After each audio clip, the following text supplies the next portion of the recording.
All right, let me set the situation for you. It was early summer, late spring, and I was working in Tokyo. I hadn't lived in Japan for even a year yet, and I worked really far away from where I lived. It was an hour train ride each way. So I finished work early one night. It was about 6 p.m. I'm coming home. It was still light outside, and I thought, I don't want to just do the same thing I do every night. Tonight I want to do something different. I want an adventure. So I decided to just get off at some random train station and just walk around and see what would happen.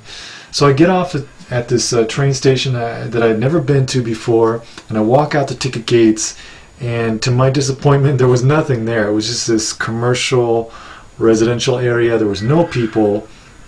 So I'm walking along, and in the distance I see this girl walking towards me.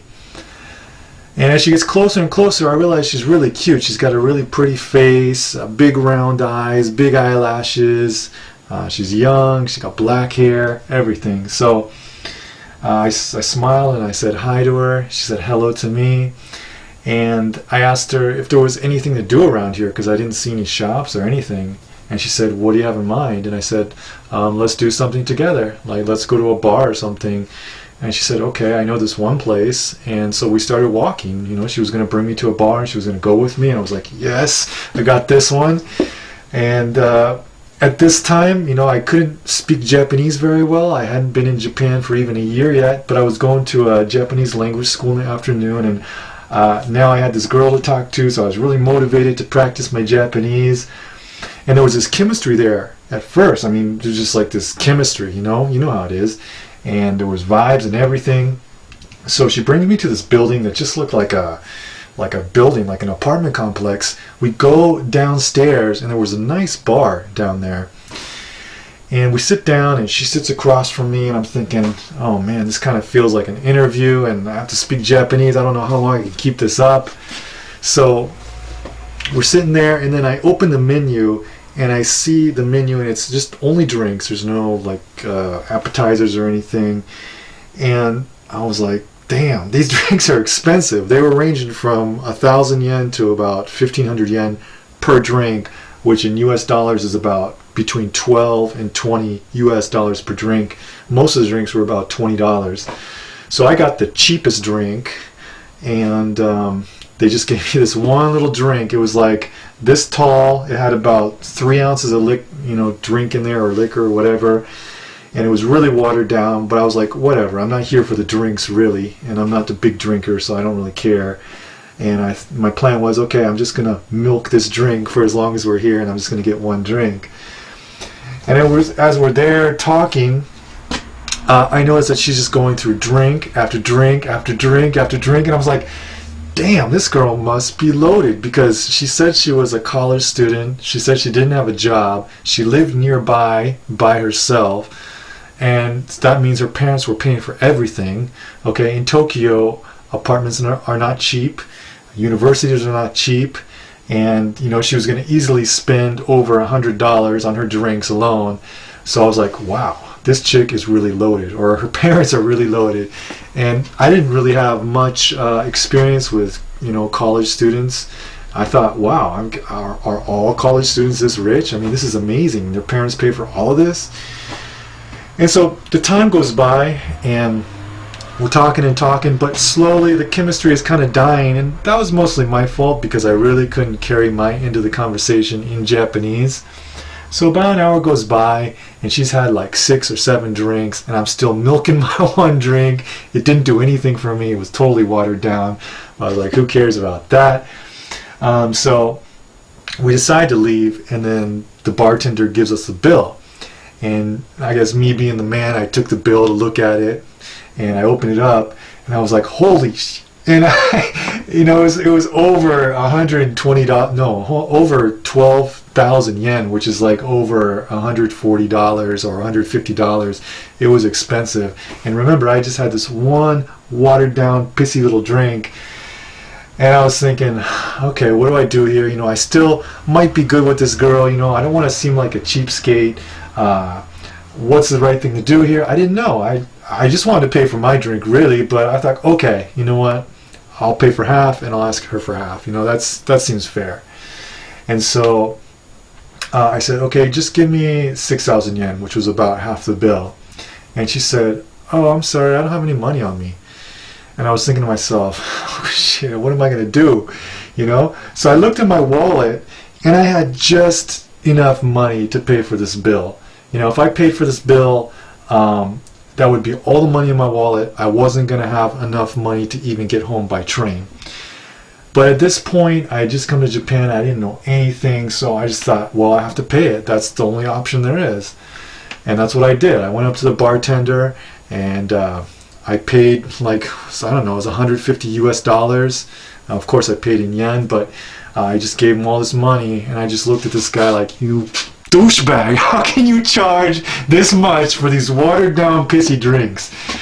But anyways, I paid the bill like a little bitch, and then I went upstairs, and she was out there, and I was thinking, okay, I just blew my whole wad of money on these, lame drinks, but whatever, I'm still gonna have a good time tonight.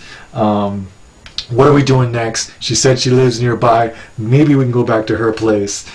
And so I asked her, I said, where do you want to go now? Because it was still kind of early. It was like 7:30 p.m., And I was thinking, okay, hey, if I get lucky with this girl, it's all good. It doesn't matter how much money I spend.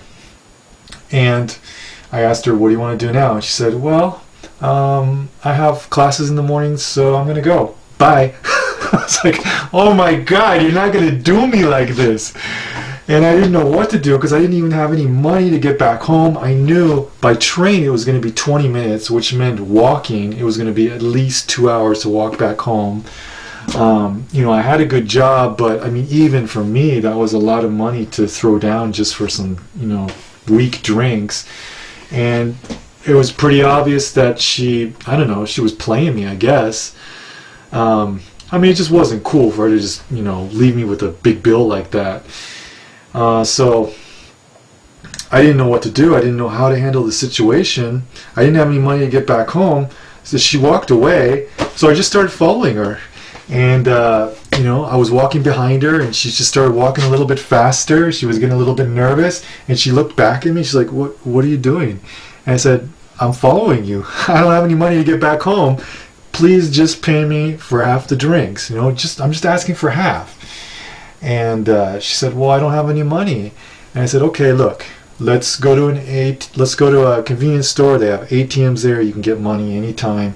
I'll go with you to the convenience store. It's all good. And she said, oh, I don't have a bank account. So I was like, all right. So and then she just walked away again. So I start following her. She's walking faster and she's running. But she's a short little girl. She's wearing high heels. So she really can't run that fast. So I was just kind of, keeping up with her. And she's like, go away. And I said, well, you know what? I'm not going to go away. I'm going to follow you wherever you go. If you go home, I'm going to follow you there. And if you go to the police station, I'm going to follow you there too. I know what happened. If you go to the police station, I'm just going to tell them the truth. And we have witnesses. We have the bartender. That's my story. What's yours? And she got really nervous. She didn't know what to do. So she took out her wallet. She opened it up.